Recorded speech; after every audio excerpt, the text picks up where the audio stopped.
तेरा कलाम रहेगा कायम पहाड़ जब न रहे खुदाया, तेरे मुंह की एक बात भी टलेगी ना चाहे कुछ भी हो। तेरी मान दिए है जिंदा सोने से भी कीमती, मेरा दिल ये दे गवाही है ये किताब अज़ीम। नाज़िल करे अपना कलाम, शिकस्ता दिलों को सुकून मिले, तारीकी दूर हो मेरी राहें रोशन कर। दिल अपना कलाम कसरत से ए खुदा बदल दे, रिहाई दे कसरत से फल में नाम। कलाम रहेगा कायम पहाड़ जब न रहे खुदाया, तेरे मुंह की एक बात भी टलेगी ना चाहे कुछ भी हो। खुदावंद यीशु मसीह और समसून के दरमियान बतौर काजी क्या मुमासलत और तफरीक पाई जाती है? नजीर होने का कानून यीशु मसीह में कैसे पूरा हुआ जबकि वो यहाँ जमीन पर था? कज़ात की किताब के 17वें बाब में हम कौन सी इखलाकी, असूली और सियासी बदनुमानी देख सकते हैं? हम खुदा के एक सच्चे खादिम और दूसरा जो हसूल के लिए है बेईमानी से खिदमत कर रहा है, दोनों में कैसे फर्क कर सकते हैं?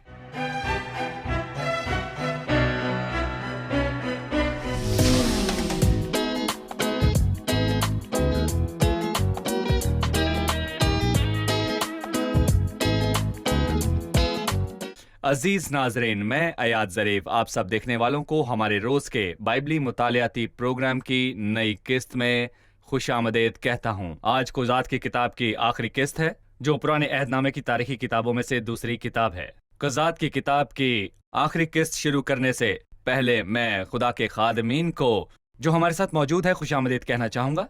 डॉक्टर मुहीब खुशामदीद। जी बहुत शुक्रिया भाई सफ़वात आपको भी खुशामदीद भाई। इसके साथ ही स्टूडियो में मौजूद आए दीगर मेहमानों को भी खुशामदीद। डॉक्टर मुहीब, गुज़िश्ता किस्त के आखिर में हमने समसून के जवाल के बारे में बातचीत की थी। ये वो काजी है और नज़ीर है जो गिर गया, लेकिन आज मैं इस तस्वीर में कुछ रंग भरना चाहूँगा और मैं ये पूछना चाहूँगा कि क्या मसीह और समसून में कोई मुमासलत पाई जाती है? मैं चाहूँगा कि आप हमें इसके बारे में कुछ बताएं। यकीनन इनमें मुमासलतें पाई जाती हैं, अगरचे ये बहुत सारी नहीं हैं, ताहम इनमें मुख्तलिफ बातें बहुत सी हैं, क्योंकि मसीह उन सब में बेमिसाल है और जिनकी उसके साथ कुछ मुमासलत है। मसीह और समसून दो ही एक वादों के मुताबिक पैदा हुए। फरिश्ता मनूहा की बीवी के पास खुशखबरी लेकर आया कि तेरे बेटा होगा, और जब्राइल फरिश्ता कुंवारी मरियम के पास खुशखबरी लाया कि तेरे बेटा होगा। उन दोनों को रहम ही से नजात दहिंदे के तौर पर मुंतखब किया जाता है। सैमसून की माँ को बताया गया कि वो इसराइल को फलिस्तियों के हाथ से रिहाई देगा, और फरिश्ता ने कुंवारी मरियम से कहा, और तू उसका नाम यीशु रखना, वो बुजुर्ग होगा और खुदा ताला का बेटा कहलाएगा। और यूसुफ से भी कहा कि तू उसका नाम यीशु रखना, क्योंकि वही अपने लोगों को उनके गुनाहों से नजात देगा। दोनों की रूल कुद्स की कुव्वत से रहनुमाई की गई, ताहम सैमसून को रूल कुद्स ने सिर्फ शुरू में बुलाया, जबकि मसीह को रूल कुद्स ने शुरू ही से लेकर आखिर तक रहनुमाई की। रूल कुद्स मसीह की रहनुमाई कर रहा था और मसीह की ज़िंदगी में मौजज़ात और निशानात दिखा रहा था। दोनों को लोगों ने रद्द किया और दोनों ही जवानी में अपनी ज़िंदगी के दरमियानी आयाम में मरे। ये मसीह और सैमसून के बारे में चंद मुमासलतें हैं। सैमसून को और मसीह को दोनों को रद्द किया गया। इनमें मुख्तलिफ चीज़ें क्या हैं? दर हकीकत मसीह और सैमसून के दरमियान बहुत सारी चीज़ें मुख्तलिफ हैं। सैमसून ने एक नज़ीर की तरह शुरू किया, लेकिन उसने नज़ीर होते हुए मिन्नत को बरकरार नहीं रखा और जल्द ही वो नापाक हो गया। लेकिन मसीह हकीकी नज़ीर था जो गुनाहगारों से मुख्तलिफ था और आसमानों पर सरफराज है। उसने पाकीज़गी की ज़िंदगी गुजारी और कभी भी किसी चीज़ से नापाक ना हुआ। और नीज़ सैमसून की قوت کھو گئی اور وہ نہیں جانتا تھا کہ خدا اس سے جدا ہو گیا ہے، لیکن خداوند یسوع مسیح نے اپنی زندگی کے اختتام تک قوت، منظوری اور خدا کے روح کی مدد کو جاری رکھا۔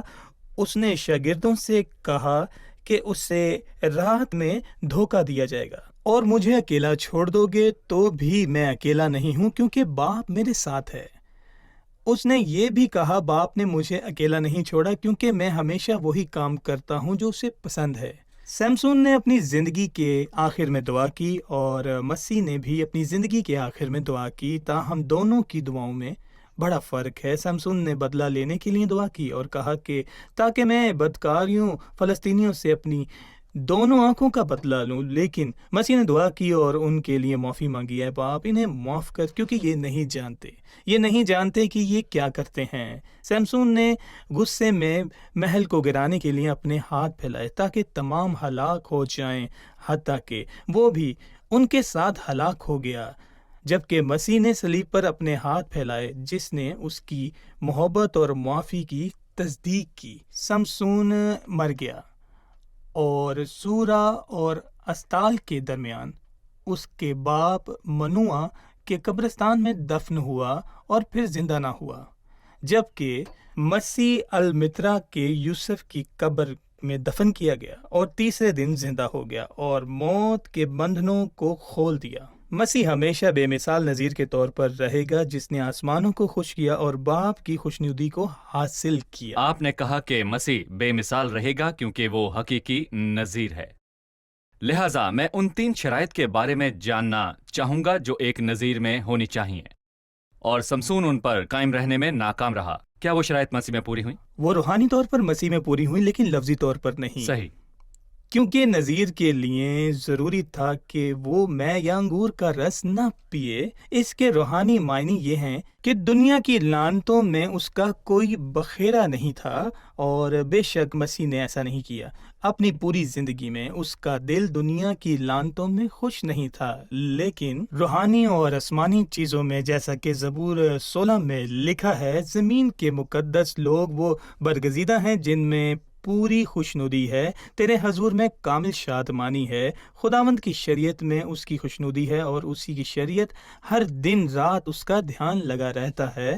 وہی ہے جس نے کہا، اے میرے خدا، میری خوشی تیری مرضی پوری کرنے میں ہے۔ مسیح خدا کا فرما بردار تھا اور اس کے تابع تھا، جیسا کہ حقیقی نذیر کے لمبے بالوں سے ظاہر ہوا ہے۔ مسیح نے تابع داری کی زندگی گزاری اور اپنی ساری زندگی شرمندگی برداشت کی۔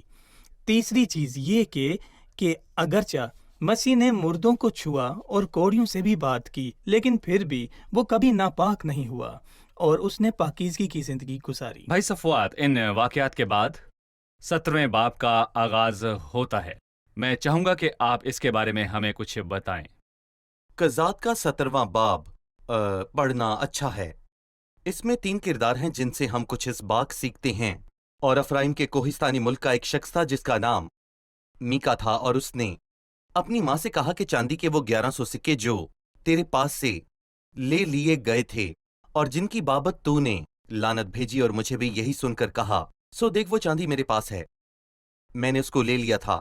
اس کی ماں نے کہا، میرے بیٹے کو خداوند کی طرف سے برکت ملے، اور اس نے چاندی کے وہ 1100 سکے اپنی ماں کو پھیر دیے۔ تب اس کی ماں نے کہا کہ میں اس چاندی کو اپنے بیٹے کی خاطر اپنے ہاتھ سے خداوند کے لیے مقدس کیے دیتی ہوں تاکہ وہ ایک بت خدا ہوا اور ایک ڈھالا ہوا بنائے، سو اب میں اس کو تجھے پھیر دیتی ہوں۔ پر جب وہ نگدی اس نے اپنی ماں کو پھیر دی تو اس کی ماں نے چاندی کے 2 سکے ڈھالنے والے کو دیے، جس نے ان میں سے ایک کو خدا ہوا اور ایک کو ڈھالا ہوا بت بنوایا، اور وہ میکا کے گھر میں رہے۔ اور اس شخص میکا کے ہاں ایک بت خانہ تھا، اور اس نے ایک افود اور ایک ترافیم بنوایا، اور اپنے بیٹوں میں سے ایک کو مخصوص کیا جو اس کا کاہن ہوا۔ ان دنوں اسرائیل میں کوئی بادشاہ نہ تھا، اور ہر شخص جو کچھ اس کی نظر میں اچھا معلوم ہوتا وہ وہی کرتا۔ اور صاف طور پر کہانی میں بیان کیا گیا ہے کہ میکا کی ماں نے چاندی جمع کر رکھی تھی اور اس کے بیٹے میکا نے وہ چرا لی تھی۔ जिसने भी उसे चुराया उसने उस पर लानत की और फिर उसका बेटा उसके पास आया और उससे कहा वो मैंने चुराई है। लिहाजा उसने उसे सबक सिखाने की बजाय कि चोरी करना मना और गलत है, उसने अपने बेटे की तारीफ की और उसको बरकत भी दी और उसने उसे बताया कि वो चांदी को एक खुदा हुआ बुत बनाने के लिए इस्तेमाल करेगी। हम यहाँ 3 अफाद देखते हैं और मीका उनमें से एक था। ये एक गुमराह बेटा था जिसकी परवरिश अच्छी नहीं हुई थी और उसकी माँ ने उसे कलाम की तालीम नहीं दी थी। लड़के की उस राह में तरबियत कर जिस पर उसे जाना है, वो बूढ़ा होकर भी उससे नहीं मुड़ेगा। और उसकी माँ एक ही वक्त में लानत और एक ही वक्त में बरकत दे रही थी और याकूब ने कहा एक ही मुंह से मुबारकबाद और बदुआ निकलती है। ए मेरे भाइयों, ऐसा न होना उसने चाहिए। लानत की और फिर कहा खुदावंद तुझे जिसने बरकत भी दे। चांदी चुराई उसने उस पर लानत की और जब उसके बेटे ने इकरार किया तो उसने उसे बरकत दी। ये गलत बात है। क्योंकि वो वही वो शख्स और उसका बेटा था। और फिर उसने वो चांदी ली और खुदावंद के लिए मुकद्दस करके उस पर गैर माबूद की छवि बनवाई ताकि उसकी इबादत की जाए। और मैं कहूंगा कि बाजुकात हम भी इसी तरह का ही अमल करते हैं। हम समझते हैं कि हमारे पास अच्छे इमाल करने के लिए अच्छे मकासद हैं और फिर हमें पता चलता है कि जो चीजें हमने की हमने उससे खुदा को जलाल नहीं दिया। और तीसरी आफत दरहकीकत लावी काहिन था। वो उस लावी को ले आए और उससे बताया कि ये उनके लिए काहिन होगा, लिहाजा उन्होंने उससे कुछ बुत बनवाए। और यहाँ हम 3 अफात को देख सकते हैं। एक जाली खुदा है और फिर इसके बाद मैं कहूंगा कि एक जाली इबादत है और तीसरी चीज एक जाली कहानत, ना हकीकी काहिन और ना ही हकीकी इबादत है। जाली खुदा, जाली इबादत और जाली कहानत। और मैं कहूंगा कि ना हकीकी खुदा। देखें भाई, यहाँ पर ये तीनों ही जाली हैं। यहाँ मीका की माँ को अपने बेटे को तालीम देनी चाहिए थी कि वो कलाम के बारे में क्या कहता है। यहाँ मीका की माँ में और फिर तिमोथियस की माँ में सच में जमीन आसमान का फर्क है, जिसने बचपन ही से उसे मुकद्दस सहीफे की तालीम दी और जो उस निजात के लिए दानिशमंद बनाने के काबिल थे। अजीज नाज़रीन, अब वक्त है कि हम यहाँ पर एक छोटा सा वक्फा लें और वक्फे से वापस आकर हम मेहमानों के सवालात के साथ हाजिर होंगे। हमारे साथ रहिए।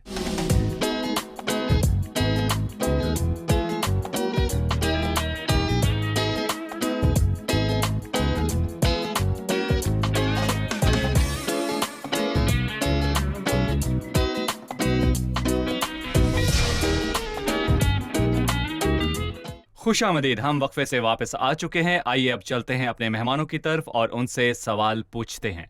जी, किसका सवाल है? जी भाई, पूछिए। भाई सफ़ात ने हमें बताया कि ऐसे खादमीन हो सकते हैं जो लोगों में तनख्वाह लेकर अपनी खिदमत को सरअंजाम दे रहे हैं, और इसमें कोई शक नहीं कि मुखलिस खादमीन भी हैं जो ईमानदारी से लोगों के लिए रूहानी खुराक यानी खुदा के कलाम को पेश करते हैं, लेकिन दूसरी तरफ ऐसे खादमीन भी हैं जो किसी फ़ायदे के लिए खिदमत करते हैं। हो सकता है कि वो गलत तालीम दे रहे हों। तो मैं ये पूछना चाहूँगा, लोगों को उनकी गलत तालीम का शिकार क्यों होना चाहिए? ये बात वाज़िया है कि लावी को मीका ने इसी रास्ते पर अपने साथ रहने के लिए मुकर्रर किया और इस्तेमाल किया। अफसोस कि वो मसीहियों के दरमियान एक ग्रुह की नुमाइंदगी करता। उनमें बहुत से हैं जो खुदा के वफादार नहीं हैं और वो खिदमत को एक कारोबार की तरह समझते हैं।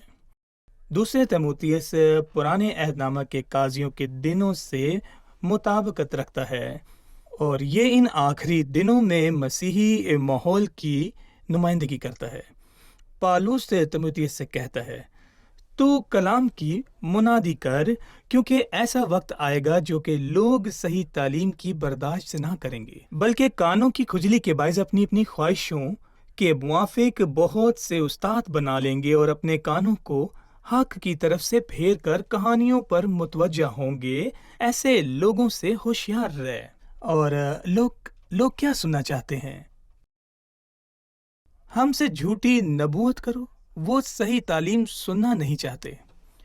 वो गुनाह, अदालत, रास्तबाजी और पाकीज़गी के बारे में नहीं सुनना चाहते, बल्कि वो हल्के फुल्के समाजी पैगाम को तरजीह देते। वो कलाम की बजाय मुख्तलिफ मसनूआत के बारे में सुनना पसंद करते हैं। खुदा का जिंदा और ताकतवर कलाम जो हर दो धारी तलवार से ज़्यादा तेज़ है और गहराइयों में उतर जाता है, ये ज़मीर को बेदार करता है और लोगों को खुदा से जोड़ता है। ये इन दोनों में साजगार नहीं है। अफसोस की बात है कि वाइज़ीन का बड़ा तकबा ये सोचता है कि लोगों को कैसे खुश किया जाए। मैं पूछना चाहूंगा कि लोग कैसे फर्क कर सकते हैं कि कौन से खादिम वाकई सच्चे हैं और कौन से झूठे नबी हैं, उनके मुतालिक बताइए।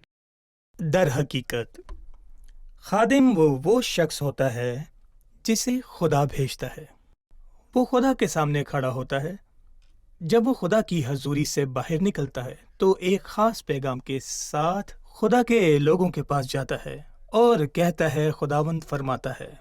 वो अपने इख्तियार के साथ बात नहीं करता, बल्कि जैसा कि बाइबल ने यशुआ के बारे में ज़बरदस्त तौर पर बयान किया है, खुदावंद का कलाम उसके साथ है। वो इसलिए जाना जाता है कि कलाम खुदा को वैसे ही बयान करता है जैसा ये कलाम है। वो इससे बचता नहीं और ना ही उससे मिलावट करता है।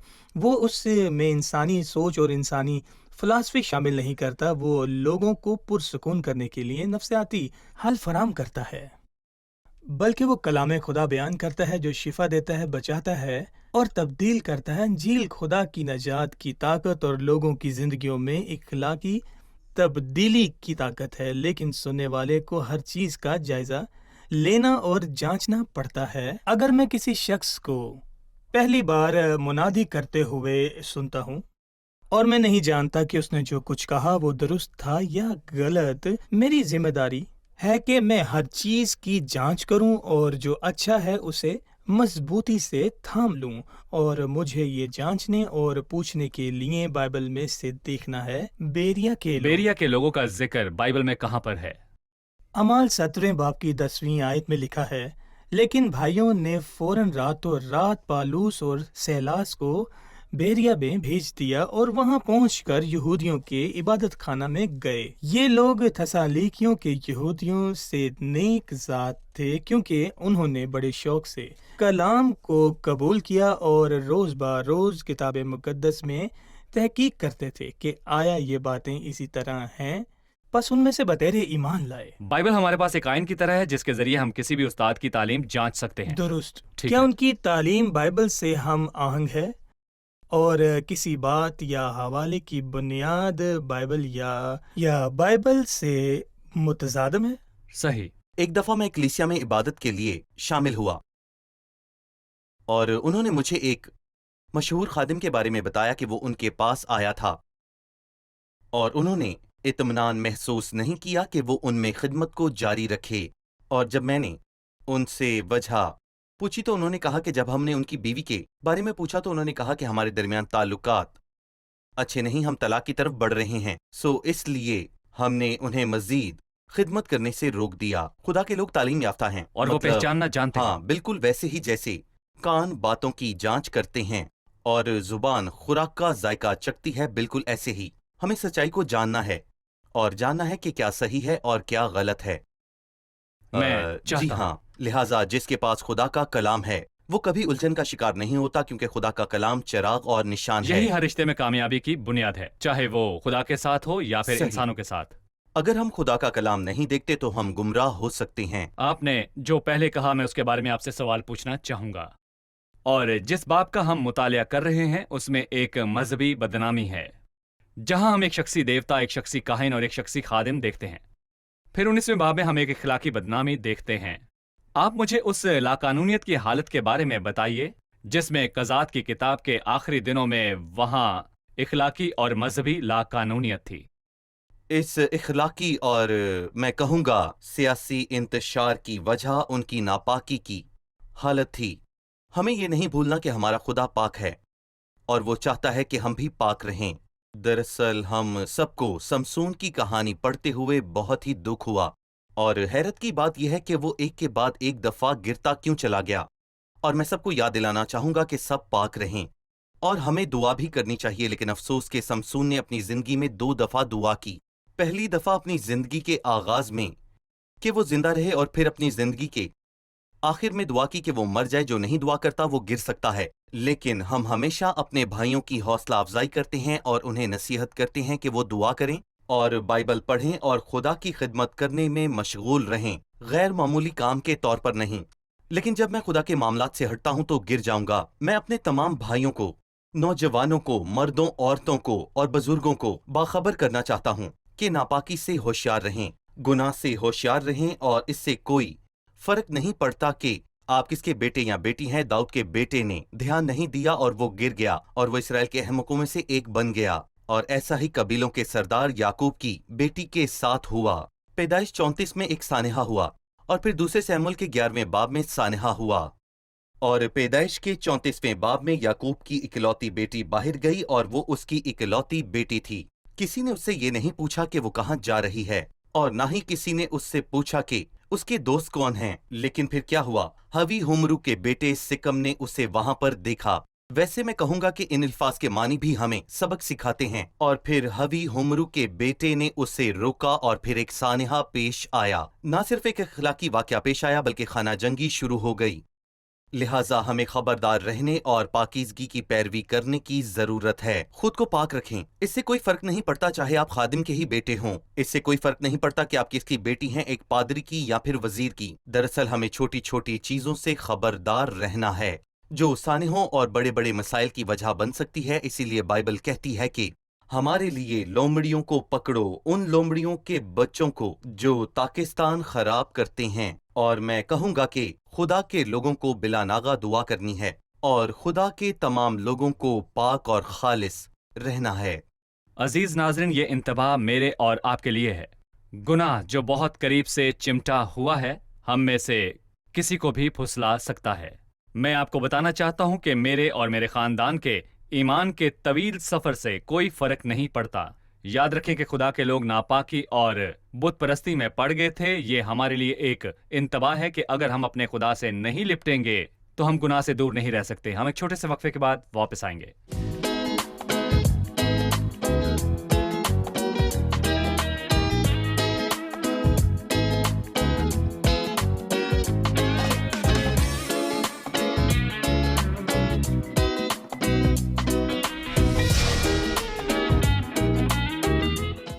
خوش آمدید ناظرین، ہم وقفے سے واپس آ چکے ہیں. آئیے اب چلتے ہیں مہمانوں کی طرف اور ان سے سوال پوچھتے ہیں. جی بھائی. اس دلچسپ مطالعے کے بعد جس سے ہم سب نے لطف اٹھایا، ہمیں ضرورت ہے کہ ہم اس کتاب کے اہم نکات کے خلاصے پر ایک سرسری نظر ڈالیں. کلام خدا پر نور ہے. صحیح. ہمیں قضات کی کتاب کے بارے میں ایک عمومی جائزہ لینے کی ضرورت ہے، بالخصوص اس لیے کہ یہ اس کتاب کی آخری قسط ہے. ٹھیک. قضات کی کتاب ایک طویل وقت کے واقعے پر محیب ہے. اس وقت کا آغاز یشوع اور بزرگوں کی موت کے فوراً بعد ہوا، جو اس کے بعد کافی دیر زندہ رہے جب لوگوں کی روحانی حالت پروقار اور بلند تھی. تاہم جب یشوع کے بعد کی نسل مر گئی تو دوسری نسل آئی جو خدا کو نہیں جانتی تھی اور نہ ہی ان کاموں سے واقف تھی جو خدا نے اسرائیل کے لیے کیے تھے. اور پھر قضات کی پوری کتاب میں ایک افسوسناک تاریخ داخل ہونے لگی. اعمال کی کتاب میں ہمیں بتایا گیا ہے کہ خدا نے سیموئیل نبی کے آنے تک 450 سال تک میں قاضی بھیجنے میں ہمیں معلوم ہوا کہ 13 قاضی اور ایک عورت تھی. ان کی تربیت یہ کہ کنز کا بیٹا گتنیل، جبرا کا بیٹا اوہاب، اناب کا بیٹا شمشر، اور دبورا اور برق، یواس کا بیٹا جدون، ابھی ملک تولا اور یائر، افتہ، بسان، الیون اور عبدون اور سمسون. ویسے یہ کتاب سمسون کی زندگی پر اختتام پذیر ہوتی ہیں اور باب 17 سے 21واں حصہ اس کتاب کا صحیفہ سمجھتا ہے، لیکن ان ابواب کے واقعات سمسون سے پہلے واقع ہوئے. پس تاریخی طور پر یہ کتاب سمسون کی زندگی پر ختم ہوتی ہے. یہ فکرہ اس کتاب میں بہت دفعہ دہرایا گیا. اور اسے اس کتاب کا موضوع بھی سمجھا جاتا ہے۔ ان دنوں اسرائیل میں کوئی بادشاہ نہ تھا، ہر ایک شخص جو کچھ اس کی نظر میں اچھا معلوم ہوتا وہی وہ کرتا۔ یہ فکرہ اس کتاب میں 4 دفعہ دہرایا گیا ہے، اور بنی اسرائیل نے خداوند کے آگے بدی کی، اس کا ذکر 7 دفعہ کیا گیا ہے، اور 7 دفعہ یہ فکرہ درج ہے کہ وہ اپنے دشمنوں کے غلام بن گئے۔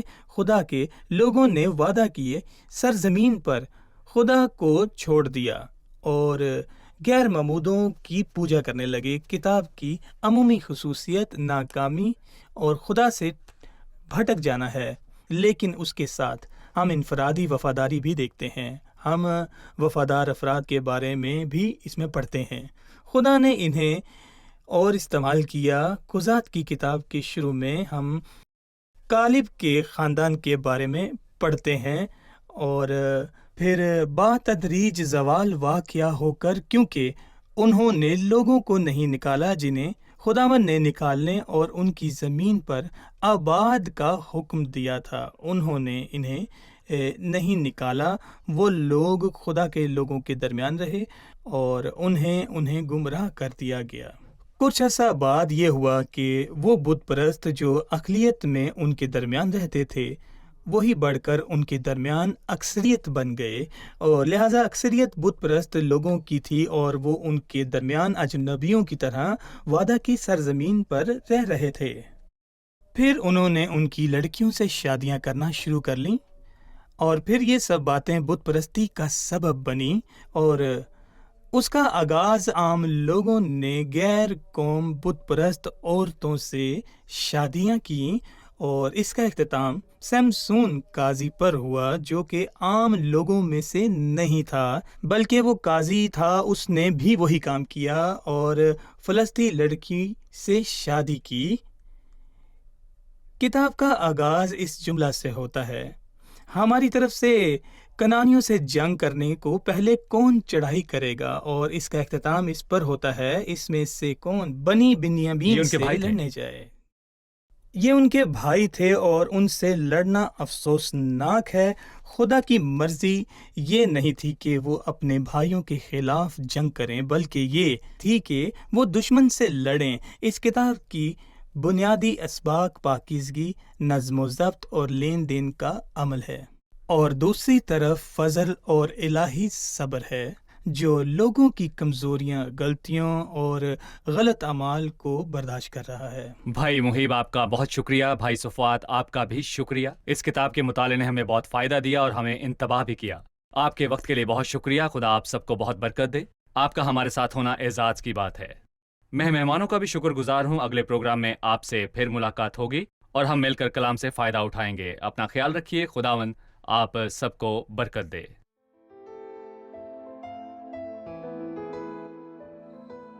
تیرا کلام رہے گا قائم، پہاڑ جب نہ رہے خدایا، تیرے منہ کی ایک بات بھی ٹلے گی نہ، چاہے کچھ بھی ہو۔ تیری مانند یہ ہے زندہ، سونے سے بھی قیمتی، میرا دل یہ دے گواہی ہے، یہ کتاب عظیم نازل کرے اپنا کلام، شکستہ دلوں کو سکون ملے، تاریکی دور ہو میری راہیں روشن کر، دل اپنا کلام کثرت سے اے خدا بدل دے، رہائی دے کثرت سے پھل ملاؤ۔ کلام رہے گا قائم، پہاڑ جب نہ رہے خدایا، تیرے منہ کی ایک بات بھی ٹلے گی نہ، چاہے کچھ بھی ہو۔